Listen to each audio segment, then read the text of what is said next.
स्वागत है साथियों आप सब लोगों का मेरे YouTube चैनल प्रोफेसर की क्लास में। तो साथियों आज का लेक्चर है संघीय सहयोग संगठन। इससे पहले हमने अफ्रीकी यूनियन के बारे में समझा और हमने सार्क के बारे में भी कर लिया है, आसियान समझा है और हमने यूरोपियन यूनियन के बारे में कर लिया है। तो ये वाला जो है ये भी आपका लास्ट उसमें है। इस जो उसका यूनिट का एक महत्वपूर्ण जो सेगमेंट था, क्षेत्रीय आर्थिक सहयोग संगठन, रीजनल सेंटर्स थे, उसके अंदर ये आखिरी वाला है संघीय सहयोग संगठन। ठीक है ना। तो इसके बाद हम फिर क्या करेंगे, ब्रेटन वुड्स संस्थाएं हैं उनके बारे में अध्ययन करेंगे। तो ये बहुत इंपॉर्टेंट है, भारत हाल में ही इसका मेंबर बना है। ठीक है ना, मेंबर बना है तो ये बहुत इंपॉर्टेंट रखता है, ये वाला बहुत इंपॉर्टेंट है। यहाँ से क्वेश्चन आने की संभावना अगले 2-3 सालों तक खूब है। तो आप में से जो भी बच्चे नेट की तैयारी कर रहे हैं, सेट की तैयारी कर रहे हैं, जेआरएफ कर रहे हैं, पीजीटी की तैयारी कर रहे हैं, असिस्टेंट प्रोफेसर की तैयारी कर रहे हैं, एमए कर रहे हैं पॉलिटिकल साइंस से, ग्रेजुएशन कर रहे हैं पॉलिटिकल साइंस से, या वो कोई भी कंपटीशन एग्जाम की तैयारी कर रहे हैं, तो उनके लिए ये वीडियो इंपॉर्टेंट होने वाली है। ठीक है ना, तो वो तो देख सकते हैं, उनके लिए इंपॉर्टेंट है। अदरवाइज आप एग्जिट हो जाइए, आपका टाइम बेकार होगा। और मैं उन प्रोफेसर में से नहीं हूँ, उन एजुकेटर में से नहीं जो आपका टाइम बेकार करूँ। मेरा टाइम इंपॉर्टेंट है, आपका भी है ना। तो ये चीज़ है, तो इसको ध्यान से करिएगा। आप में से कल 2 बच्चों का मेरे पास मैसेज आया कि सर अगली यूनिट कौन सी होगी। तो भैया ये जो करवा रहा हूँ पहले इसको आप सही से कर लीजिए। ठीक है ना, इसको सही से और ईमानदारी से कीजिए। ठीक है ना, आप वीडियो देख के चले जाते हैं, लाइक नहीं करते हैं, शेयर नहीं करते हैं, सब्सक्राइब नहीं करते हैं, और सब्सक्राइब करवाना तो बहुत दूर की बात है, कमेंट भी नहीं करते हैं। ठीक है ना, तो आप ये तीनों चीज़ इनमें से कुछ भी नहीं करते हैं। ठीक है ना, तो या तो मेरे पढ़ाने में कमी है, ठीक है ना, या तो मेरे पढ़ाने में कमी है, मैं आपको सही से समझा नहीं पा रहा हूँ, आप लोगों को समझ में नहीं आ रहा है, इसलिए आप इनमें से कोई भी काम नहीं करते हैं। ठीक है, या फिर क्या बोलते हैं, आप अपनी नैतिकता से दूर हट रहे हैं। ठीक है, देख लिया वीडियो, काम खत्म। कोई फर्क नहीं पड़ता सर के सब्सक्राइबर बढ़े ना बढ़े, सर उससे आपको कोई लेना देना नहीं है।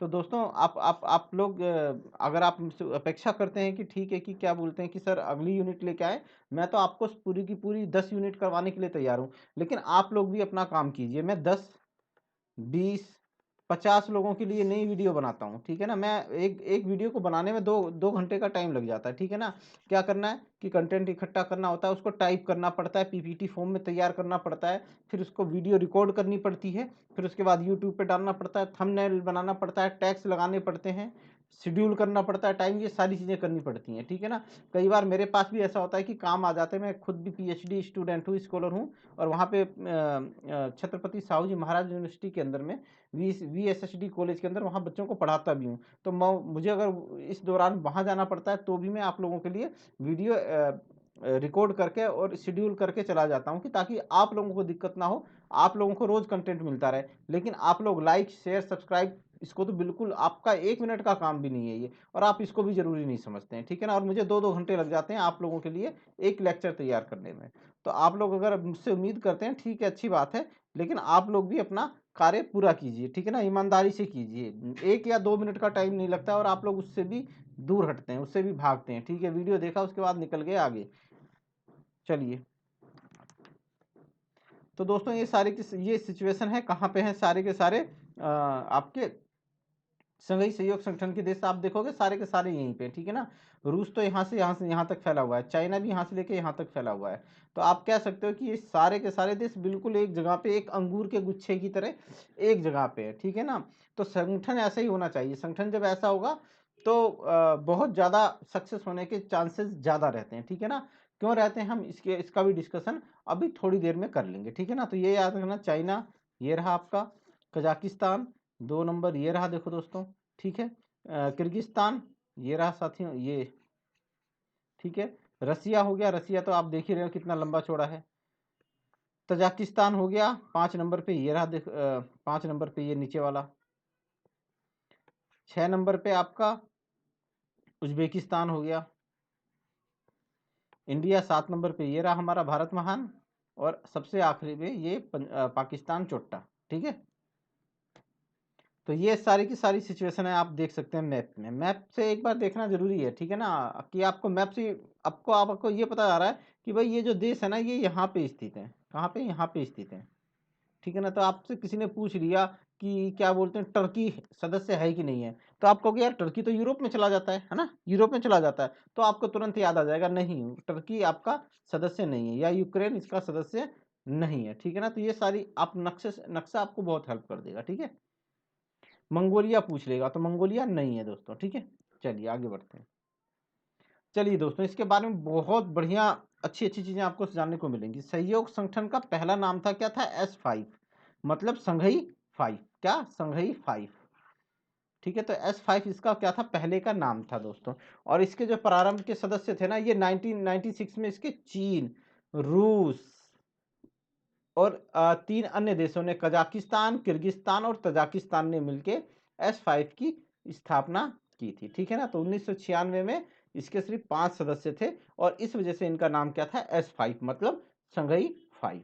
ठीक है ना। तो इनमें कौन कौन से देश थे, रूस, चीन, कजाकिस्तान, किर्गिस्तान, तजाकिस्तान। तो सब ये सारे के सारे तान वाले हैं। क्या है, एस्तान, एस्तान। ठीक है ना। तो याद रख लेना ये नाम, इससे आपको समझ में आ जाएगा। ठीक है। S5 का उद्देश्य क्या था भाई, इनका आरंभ में उद्देश्य था कि सीमावर्ती विवादों का समाधान एवं अब एक्चुअली दोस्तों इसके लिए नक्शा देख लो आप एक बार। ठीक है ना। तजाकिस्तान,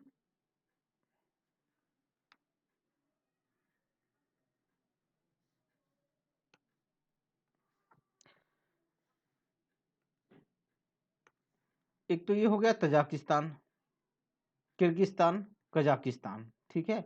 रसिया और चीन। अब इनको आप देख रहे हो ना, तो इनकी सीमाएं आपस में मिल रही हैं, बहुत ज्यादा मिल रही है कि नहीं मिल रही हैं, मिल रही है ना। इधर से रसिया की कजाकिस्तान से मिल रही है, यहाँ पे चाइना की कजाकिस्तान से मिल रही है, किर्गिस्तान और कजाकिस्तान की मिल रही है, यहाँ पे तजाकिस्तान की मिल रही है। तो इनकी सीमाएं आपस में मिल रही थी और यहाँ पे बड़ा ही मतलब एक सीमा विवाद था इन लोगों के बीच में। सीमा विवाद था, कोई वो उसकी सीमा पे दावा करता था, वो उसकी सीमा पे दावा करता था।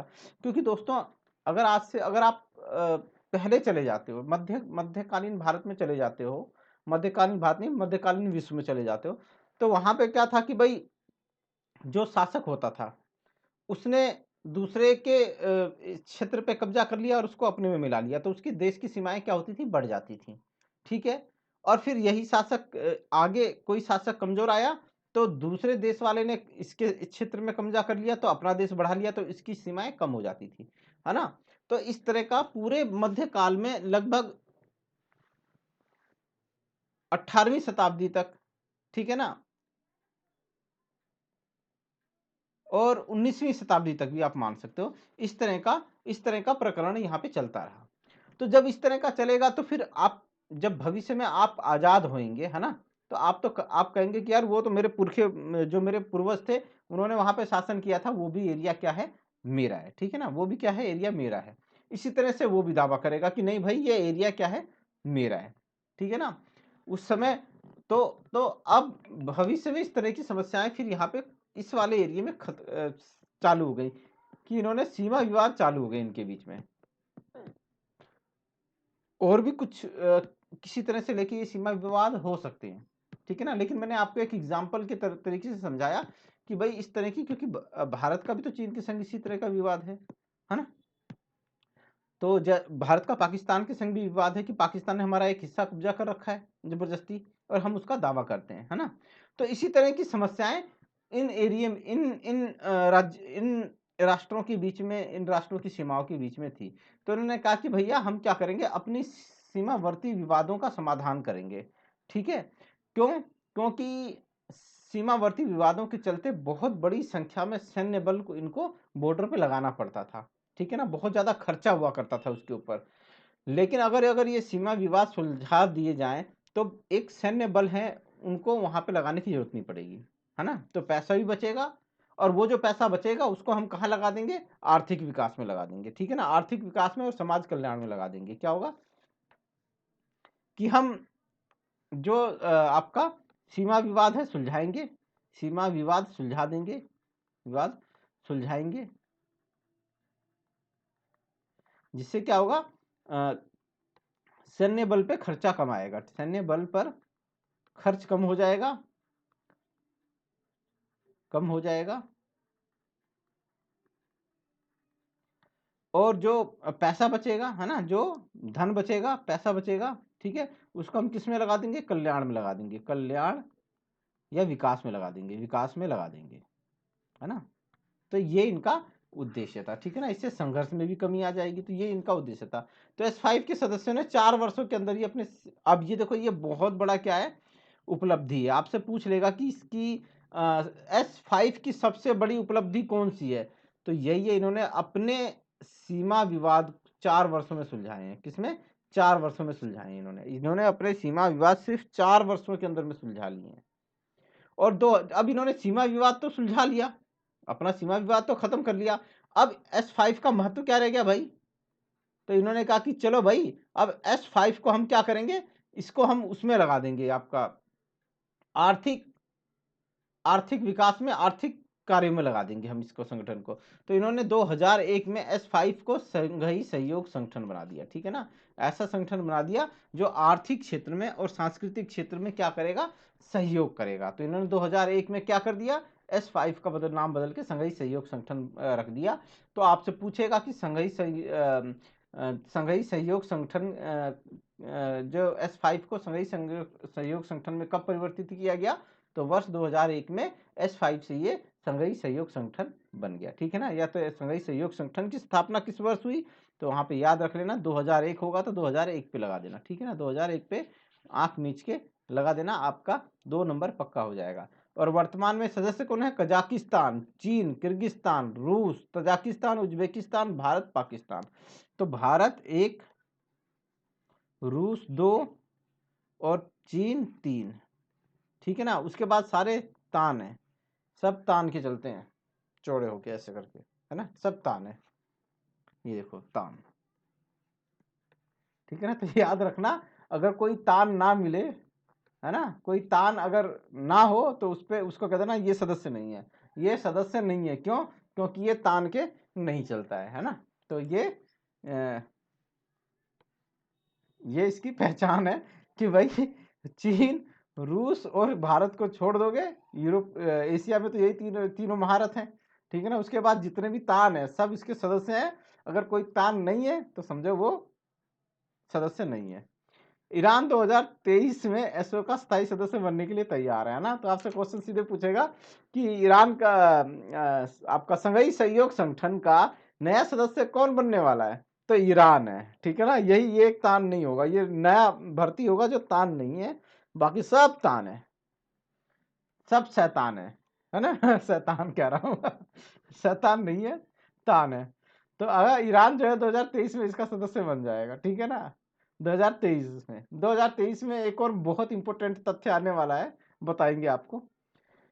भारत को वर्ष 2005 में आपका यह संघीय सहयोग संगठन का एक पर्यवेक्षक बनाया गया था, ठीक है ना। पर्यवेक्षक बनाया गया था सिर्फ सर 2005 में। तो आपसे क्वेश्चन पूछेगा कि भारत आपका संघीय सहयोग संगठन का पर्यवेक्षक का दर्जा कब मिला या पर्यवेक्षक कब बना? तो वर्ष 2005 में बना। और इसने आमतौर पर समूह में 29 बैठक में भाग लिया, जो मुख्य रूप से यूरोपियन क्षेत्र में सुरक्षा और आर्थिक सहयोग पर केंद्रित था, ठीक है। और भारत और पाकिस्तान 2017 में बने, ठीक है ना, 2017 में बने। इसके पीछे एक अच्छी खासी कहानी है, ठीक है ना। ये पाकिस्तान को सदस्य बनाना नहीं चाहते थे ये लोग, लेकिन मजबूरी में बनाना पड़ा, बताऊंगा, वो भी इसके अंदर आएगा। इसकी आधिकारिक भाषाएं कौन कौन सी हैं? तो रूसी हैं भैया, रूसी और चीनी इसकी आधिकारिक भाषाएं हैं, ठीक है ना। ये दोनों ही दादा थे, ये दोनों क्या थे? इसके दादा थे। इन्होंने ही इसका सुझाव दिया, ठीक है ना। इसके सुझाव के पीछे भी इनका क्या है कि भाई ये कहीं ना कहीं जब यूएसएसआर टूटा तो एक ध्रुवीय विश्व हो गया, एक ध्रुवीय विश्व हो गया। चीन अमेरिका का वर्चस्व था, लेकिन अब रूस को भी लगने लगा और चीन को भी लगने लगा कि हम अकेले तो अभी इसके सामने कुछ नहीं है, लेकिन अगर हम एक संगठन बना लें, एक हो जाएं, तो क्या होगा कि कहीं ना कहीं हम अमेरिका को काउंटर कर सकते हैं, एक ताकत के रूप में नजर आ सकते हैं। तो इन्होंने इसका प्लान बनाया। और नंबर 2 दूसरा ये था कि यूएसएसआर के बाद टूटने के बाद जो ये वाले एरिया थे ना, यहाँ पे थोड़ी हलचल ज्यादा थी, दिक्कत परेशानियां ज्यादा थी। और अमेरिका जो है ना, यूएसए, ये मदद देने के लिए बड़ा जल्दी तैयार रहता है, मदद देगा। और आप आपसे उम्मीद करेगा कि आप क्या करो, हमारी तरह लोकतांत्रिक हो जाओ और नाटो के सदस्य बन जाओ, है ना, नाटो के सदस्य बन जाओ, पूंजीवादी प्रणाली अपना लो। तो इसी वजह से इन दोनों को डर था कि कहीं ऐसा ना हो कि इस एरिया में अमेरिका आ जाए, अमेरिका आ जाएगा, पीछे पीछे पूंजीवाद भी आ जाएगा, फिर नाटो भी आ जाएगा, तो ये सब आ जाएंगे, फिर हमारे लिए दिक्कत हो जाएगी। क्यों? ये दोनों साम्यवादी देश हैं, ये दोनों साम्यवादी देश हैं, तो इनका ये भी एक पर्पस था कि भाई इस वाले एरिया को क्या किया जाए कि सिक्योर किया जाए। तो ये भी बहुत इंपॉर्टेंट था। इसका स्थायी सेमिनार बीजिंग में है। अध्यक्षता 1 वर्ष अब ये क्या है कि इसमें अध्यक्षता हर एक देश को मिलेगी, रोटेशन से मिलेगी, बारी बारी सबको मिलेगी, ठीक है ना। एक बार भारत बनेगा, फिर पाकिस्तान, फिर तजाकिस्तान, कजाकिस्तान, फिर दूसरा तान, फिर तीसरा तान, फिर पांचवा तान, फिर चीन, फिर रूस, ऐसे करके ये रोटेशन में घूमती रहेगी, ये रोटेशन में घूमती रहेगी, बारी बारी सबके पास जाएगी, ठीक है। वर्ष 2000 में रूस ने भारत को, अच्छा सॉरी, ये एक यूरेशियाई राजनीतिक आर्थिक सैन्य संगठन है, ठीक है ना। तो अब इन्होंने सैन्य संगठन का भी वो कर लिया, जिसका लक्ष्य इस क्षेत्र में शांति, सुरक्षा तथा स्थिरता को बनाए रखना है। तो ये भी एक चीज इंपॉर्टेंट हो गई है, इसी वजह से मैं कह रहा था ये कितना महत्वपूर्ण है, ठीक है ना। वर्ष 2009 में रूस ने भारत को संघीय सहयोग संगठन का मेंबर बनाने का प्रस्ताव रखा था। चीन तैयार हो गया, इन्होंने कहा कि भाई चलो हम भारत को भी, क्योंकि दोस्तों आपने ब्रिक्स देखा है, ब्रिक्स,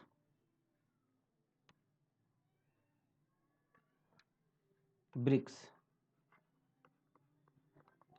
तो क्या है? ब्राजील, रसिया, इंडिया, चाइना, साउथ अफ्रीका, ठीक है ना। और इसमें अगर आप ये देखते हो ना, आपका क्या बोलते हैं, रसिया, इंडिया और चाइना, ये एक ही सीक्वेंस में है, ऊपर रूस है, यहाँ पे चाइना है, यहाँ पे इंडिया है, ठीक है ना, ये इंडिया है, ठीक है। तो कहीं ना कहीं ये वाली जो कमी है ना, ये वाली कमी, ये रूस को महसूस हो रही थी कि इंडिया को भी हमें अपने साथ लेना चाहिए, ठीक है ना। अगर हम इंडिया को अगर एक किनारे कर देंगे, एक बड़ी बड़ी उभरती हुई अर्थव्यवस्था है, सैन्य पावर में एक बहुत अलग महत्व रखती है, ठीक है। अगर हम इसको अगर कहीं अलग रख, हमें इसे अलग नहीं रखना चाहिए, इसे भी हमें अपने साथ लेके चलना चाहिए। और चूंकि ये जो मामला है, ये आपका एशिया का मामला है, ठीक है ना, मध्य एशिया का मामला है, तो हमें भारत को आपका नजरअंदाज नहीं करना चाहिए। तो रसिया शुरू से ही चाहता था कि भारत इसका सदस्य बने, लेकिन ये ससुरा जो चाइना है ना, चाइना तैयार हो जाता था, कहता था हाँ भाई मैं तैयार हूं, लेकिन चूंकि S5 संघीय सहयोग संगठन का पहला उद्देश्य क्या था कि सीमावर्ती विवादों को सुलझाना, तो ये चाइना ससुरा सबसे पहले यही कहता था कि पहले भारत विवाद सुलझाए, सीमावर्ती विवाद सुलझाए। अरे साला, एक तो तुम हमारी जमीन ले लिए, ठीक है, उल्टा तुम हम पे ही चौड़े हो रहे हो कि भारत से कहो कि विवाद सुलझाए। अरे क्या विवाद सुलझाए? विवाद अगर सुलझाना है तो तुम हमारी जमीन पहले दो, तुम हमारी जमीन पहले दो, तो विवाद सुलझ गया, है ना। तुमने हमारा सारा हमारे ऊपर आक्रमण भी किया, हमारे पीठ पे छुरा भी घोपा, पीछे से धोखे से आक्रमण भी किया, हमारी जमीन भी हथियाई, ऊपर से क्या बोल रहे हो कि भारत क्या करे, विवाद सुलझाए। तो विवाद हमने नहीं किया है, विवाद तुमने किया है, तुम सुलझाओगे, ठीक है ना। अब भारत 1900 आपका 62 वाला भारत नहीं है, ठीक है ना, अब 1962 वाला भारत नहीं है, ठीक है। अब सिचुएशन बदल चुका है। तो इसने प्रस्ताव रखा था, चीन ने तुरंत बोला कि पहले वो जो हमारी जो शर्त थी ना सीमा विवाद सुलझाने वाली, S5 वाली, पहले वो अगर सुलझा दे तो हम भारत को सदस्य बना देंगे। तो इन्होंने एक प्रकार से भारत को सदस्य नहीं बनने दिया। लेकिन रूस हमारा क्या है, सच्चा मित्र है। क्या है? रूस हमारा सच्चा मित्र है, तब भी हमारी हेल्प की थी, आज भी हमारी हेल्प करता है। और रूस को भी लगता है कि भाई अगर अमेरिका को टक्कर देनी है तो भारत को साथ में लेके चलना होगा, नंबर एक। दूसरा ये कि चीन जो है ना, चीन ये भी दोगला है। ये क्या है? दोगला है, दोगला है, ठीक है ना। तो इसके ऊपर भी अगर काबू रखना है तो इसको कौन, भारत रख सकता है काबू में? कौन रख सकता है? भारत, है ना। तो भारत का होना बहुत जरूरी है। तो ये रूस बार बार प्रयास करता रहा कि भारत को लाओ, भारत को लाओ, भारत को लाओ, और रूस के दबाव के कारण संघीय सहयोग संगठन का भारत सदस्य बन गया। लेकिन ये सारा चाइना है ना, चाइना ये जो है ना, ये कुत्ता कदम है। इसने कहा कि अगर चाइना भारत को ले रहे हो, है ना, अगर भारत को ले रहे हो तो पाकिस्तान को भी ले लो। क्या? पाकिस्तान को भी ले लो, तो ठीक है भैया, पाकिस्तान को फिर ना चाहते हुए भी पाकिस्तान को इस संगठन का सदस्य बनाना पड़ा। पाकिस्तान का आप देखोगे दरअसल कुछ औकात कोई वजूद तो है नहीं, ये साला पैसे के नाम पे, कंट्रीब्यूशन के नाम पे, पैसा कंट्रीब्यूशन के नाम पे कंगला है। लोकतांत्रिक ये नहीं है, ठीक है, पूरे विश्व में इसकी इज्जत है नहीं है, तकनीक इसके पास नहीं है, ठीक है ना, तकनीक इसके पास नहीं है, संसाधन इसके पास नहीं है ना। क्या है? आतंकवाद है, आतंकवाद है, आतंकवाद है, ठीक है ना। तो ये क्या कहता है? आतंकवादी ले लो रे भैया, आतंकवादी ले लो। हमारे यहाँ पे 14 साल का बच्चा भी ये साले आतंकवादी बना देते हैं। 14 वर्ष का जो बच्चा होगा ना, उसको भी ये क्या करेंगे? आतंकवादी बना देंगे। इनके पास आतंकवाद की फैक्ट्री है पूरी की पूरी, ठीक है ना। पूरा संसाधन के नाम पे कुछ है तो वो है आतंकवाद। AK-47, ठीक है, हैंड ग्रेनेड, ये सारी चीजें इनके पास खूब दबा के है। तो ये इसको कोई बनाना ही चाहता था सदस्य, लेकिन अब क्या करें, मजबूरी। चाइना जो था ना, दोगला चाइना, उसकी वजह से पाकिस्तान को फ्री में बिना मेहनत किए, बिना प्रयास के इसकी सदस्यता मिल गई। जून 2018 में चीन में डिग्लामो सम्मेलन में भारत ने एक सदस्य के तौर पे इसमें भाग लिया था।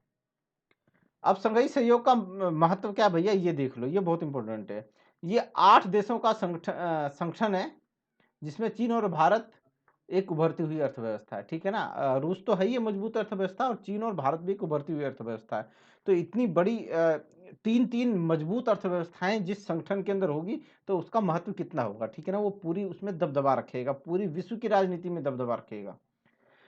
संघाई सहयोग संगठन दुनिया की लगभग आधी आबादी का नेतृत्व करता है। तो दोस्तों, चीन और भारत ये तो अकेले ही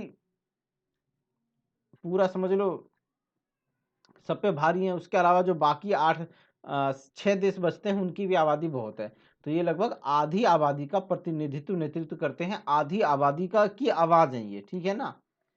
संघीय संगठन विश्व GDP में महत्वपूर्ण योगदान करने वाला संगठन है। क्योंकि ये चीन और भारत एक बहुत उभरती हुई अर्थव्यवस्थाएं हैं, ठीक है ना। रूस भी एक बहुत अच्छी पहले से ही विकसित अर्थव्यवस्था है, चीन भी एक विकसित अर्थव्यवस्था है, और भारत विकासशील देश है, लेकिन ये भी तेजी से आगे ग्रोथ कर रहा है, और अगले कुछ वर्षों के अंदर में ये भी विकसित अर्थव्यवस्था में इसकी गिनती होगी। तो ये इस विश्व की GDP में इनका महत्वपूर्ण योगदान है। यह संगठन ऊर्जा की सुरक्षा की दृष्टि से भी महत्वपूर्ण है।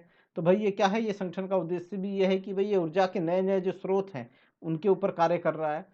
यूरेनियम की दृष्टिकोण से भी बहुत महत्वपूर्ण है भाई, इन देशों में यूरेनियम पाया जाता है।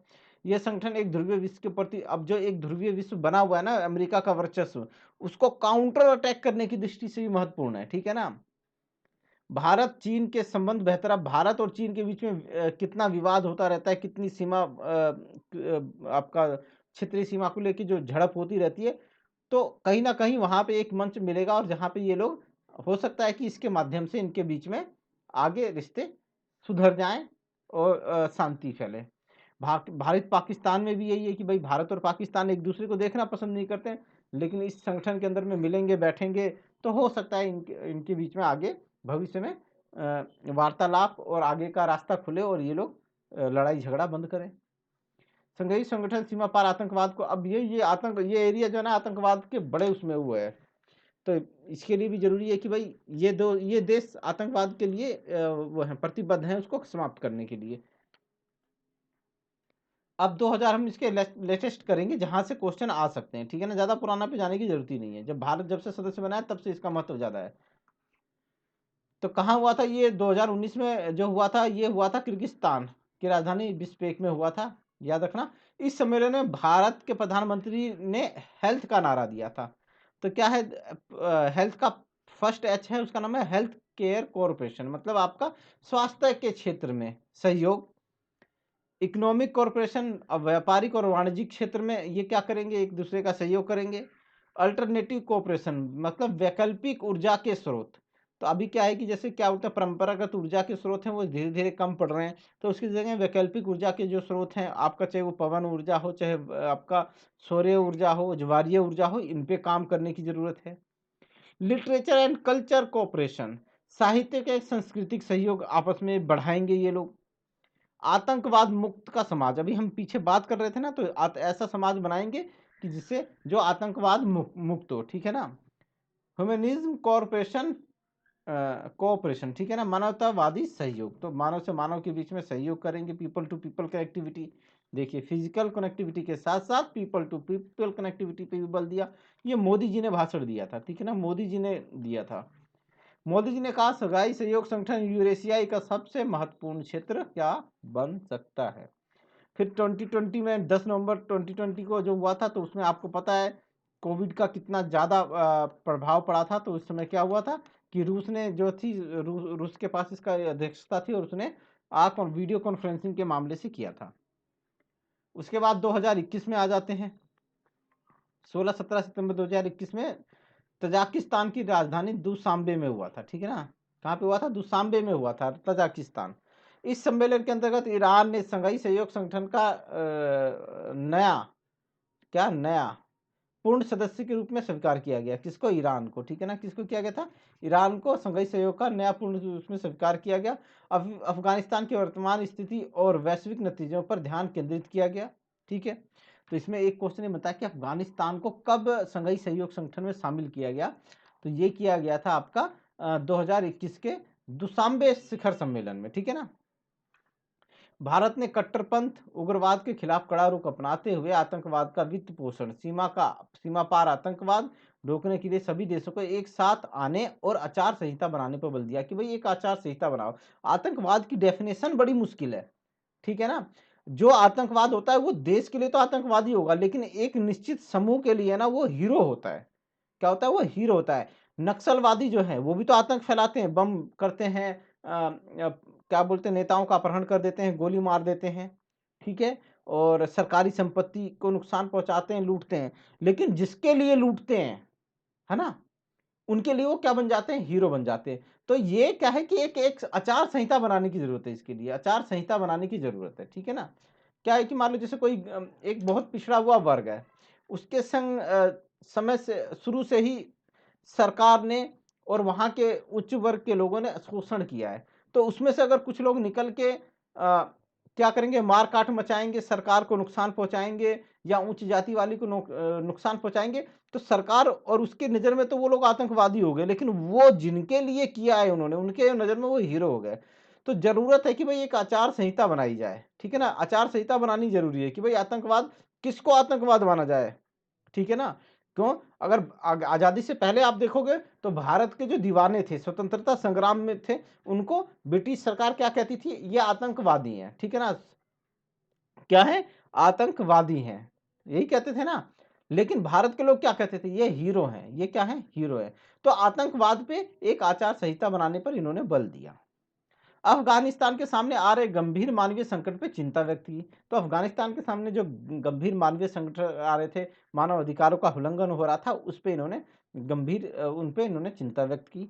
भारत ने कहा यदि अफगानिस्तान में विकास कार्य किए जाएं तो ड्रग्स, अवैध हथियार और मानव तस्करी को रोका जा सकता है, ठीक है ना। तो ये किससे? विकास कार्यों से ही संभव है। भारत मध्य एशिया के साथ अपनी कनेक्टिविटी बढ़ाने के लिए क्या है? प्रतिबद्ध है। मतलब ये उनके संग अपने संबंध, कनेक्टिविटी बढ़ाना चाहता है, ठीक है ना। चाहे वो यातायात के माध्यम से हो, चाहे संचार के माध्यम से हो, चाहे जैसे मर्जी हो। भारत का मत था कि सभी देशों की क्षेत्रीय अखंडता का सम्मान किया जाए। तो ये पाकिस्तान चुट्टा और चीन चुट्टा के लिए था कि भाई आप जो हमारी सीमा में घुसी आते हो, आपने हमारे बड़े एरिया पे कब्जा कर रखा है, तो आपको हर एक देश की सीमा का क्या करना चाहिए? सम्मान करना चाहिए, ठीक है ना। तो ये कहा। उसके बाद 15-16 सितंबर 2022, इसका ज्यादातर सितंबर में ही होता है भैया। ये उज्बेकिस्तान में समरकंद में हुआ। समरकंद घोषणा पत्र पे सभी देशों ने हस्ताक्षर किए। तो आपसे पूछेगा समरकंद घोषणा पत्र पे कब हस्ताक्षर हुए? तो 2022 में, ठीक है ना। भारत ने 2023 में शंघाई सहयोग संगठन की अध्यक्षता स्वीकार की। तो ये बहुत इंपॉर्टेंट क्वेश्चन है कि वर्ष 2023 में शंघाई सहयोग संगठन सम्मेलन की अध्यक्षता कौन करेगा? ये क्वेश्चन आएगा ही आएगा, कहीं ना कहीं नेट में, सेट में, पीजीटी में या असिस्टेंट प्रोफेसर की नौकरी, उसमें एग्जाम में ये जरूर आएगा। बातचीत और परामर्श के द्वारा देशों के बीच मतभेद और विवादों को शांतिपूर्ण ढंग से समाप्त करने पर बल दिया जाएगा। ये इसके जो प्रमुख बातें हैं, ठीक है ना, विशेषताएं या मुद्दे कह लो या बातें कह लो, ठीक है ना। सम्मेलन में ज्यादातर बातें होती है, अमल कौन करता है? संप्रभुता, स्वतंत्रता, क्षेत्रीय अखंडता, समानता, पारस्परिक लाभ, आंतरिक मामलों में हस्तक्षेप पर बल दिया जाएगा। मतलब कोई देश की संप्रभुता है उसमें हस्तक्षेप नहीं करेंगे, किसी की स्वतंत्रता में सब हस्तक्षेप नहीं करेंगे, उसकी क्षेत्रीय सीमा के अंदर हम दखलंदाजी नहीं करेंगे, सबको समान समझेंगे, सबके लाभ का हम सम्मान करेंगे कि ऐसा नहीं है कि वो ज़्यादा कमा रहा है तो यार उसको गलत नज़र से देखना, नहीं। और आंतरिक मामले में हम क्या करेंगे, हस्तक्षेप नहीं करेंगे। पारस्परिक सम्मान के सिद्धांत का पालन करेंगे जो अंतर्राष्ट्रीय संबंधों के सतत विकास का आधार है। तो पारस्परिक सम्मान का पालन करेंगे। सदस्य देश अराजकतावादी, अलगाववादी, चरमपंथी संगठनों की एक स्वीकृत सूची बनाने के लिए सामान्य सिद्धांतों तथा दृष्टिकोण को विकसित करने की योजना बना रहे हैं। वहां आचार संहिता बना रहे थे, यहाँ देखो योजना बना रहे हैं। ये यही होता रहता है यहाँ पे, इनमें यही होता रहता है, होता कुछ नहीं है। तो अराजकतावादी, अलगाववादी, चरमपंथी संगठन ये आतंकवादियों के लिए ही है, ठीक है ना। वहां सीधा मोदी जी ने आतंकवाद का नाम ले दिया, यहाँ पे इन्होंने अराजकतावादी, अलगाववादी और चरमपंथी संगठनों की एक सूची बनाएंगे, ठीक है ना, जो सामान्य सिद्धांतों के दृष्टिकोणों को विकसित करने की योजना बना रहे हैं, ठीक है। तो मतलब ये जिन एक ऐसे सिद्धांतों और दृष्टिकोणों के आधार पर ये ऐसी सूची बनाएंगे कि ये अराजकतावादी, अलगाववादी और चरमपंथी पहचाने जा सके। और फिर उसके बाद क्या करेंगे, इनकी गतिविधियों को जितने भी संघीय सहयोग संगठन राज्य है ना उसमें क्या कर देंगे, प्रतिबंधित कर देंगे, ठीक है ना। क्या कर देंगे, प्रतिबंधित कर देंगे। कोई संगठन है वो पाकिस्तान में मान्यता प्राप्त है लेकिन भारत के लिए आतंकवादी है ना, तो पाकिस्तान क्या करेगा, उसको सहयोग करता रहेगा, कहेगा मैं क्यों बैन करूं, मेरे को तो नुकसान नहीं पहुंचा रहा ना। क्या पाकिस्तान में अगर कोई संगठन है, कोई आतंकवादी संगठन है, वो पाकिस्तान को नुकसान नहीं पहुंचा रहा है लेकिन भारत को नुकसान पहुंचा रहा है, अफगानिस्तान को, चाइना को और बाकी जो उज्बेकिस्तान, किर्गिस्तान, उनको नुकसान पहुंचा रहा है, तो पाकिस्तान क्या कहेगा, भैया मेरे को तो नुकसान नहीं पहुंचा रहा, मेरे को तो टैक्स भी दे रहा है ना, मेरे को तो फायदा भी कर रहा है, तो मैं क्यों बंद करूं। तो ऐसे क्या करना है कि आपको ऐसी स्वीकृत सूची बनानी है, ठीक है, सामान्य सिद्धांतों के आधार पे, और उनको संघीय सहयोग संगठन के जितने भी सदस्य देश हैं वहां पे प्रतिबंधित करना पड़ेगा, ठीक है ना। ऐसा नहीं है कि भाई तुम्हारे लिए हीरो है तो तुम उसको सह दोगे, नहीं, अब उसको बैन करना पड़ेगा, ये कहने का मतलब है। रूस अपनी गैस निर्यात, अब क्या बोलते हैं जो पश्चिमी देश है ना, ये कहीं ना कहीं रूस से ना गैस के मामले में ना गैस लेना नहीं चाहते, ठीक है ना, इससे वो करते हैं क्योंकि जो वो देश लोकतांत्रिक देश है, पूंजीवादी देश है और उदारवादी देश है, ठीक है ना, वो साम्यवादियों से थोड़ा किनारे रहते हैं, तो वो चाहते हैं कि भाई हमारी निर्भरता जो है ना रूस पे ना रहे, तो वो इससे किनारा करते हैं। तो रूस भी कह रहा है ठीक है भैया, जब तुम किनारे होगे, नहीं लोगे तो मत लो, मैं नए देख लूंगा, नए क्या देख लूंगा, ग्राहक देख लूंगा। तो वो ग्राहक तो सबसे बढ़िया तो यही है कि रूस अपने आसपास के जो ये देश हैं, ये तान तान है ना, इनको ही दे दे, है ना, तो उनको इनको भी फायदा होगा कि भाई इनको सस्ता पड़ जाएगा, भाई ज्यादा क्या बोलते हैं, काटेज नहीं लगेगा। रूस ने सुझाव दिया कि संगठन को अपनी बड़ी एथलेटिक प्रतियोगिता का आयोजन के बारे में सोचना चाहिए। तो सोचते ही रहिए, होता कुछ नहीं है ऐसे संगठनों में। तो दोस्तों ये था जो मैंने आपको समझाने की कोशिश की। तो आप लोगों को अगर ये वीडियो अगर अच्छा लगा हो, पसंद आया हो, तो ज़्यादा ज़्यादा लाइक कीजिए, जो मैं बार बार कहता हूँ, शेयर कीजिए और सब्सक्राइब कीजिए, जो कि आप करना जरूरी नहीं समझते हैं, है ना। चलिए फिर मिलेंगे एक नई वीडियो के साथ। जय हिंद।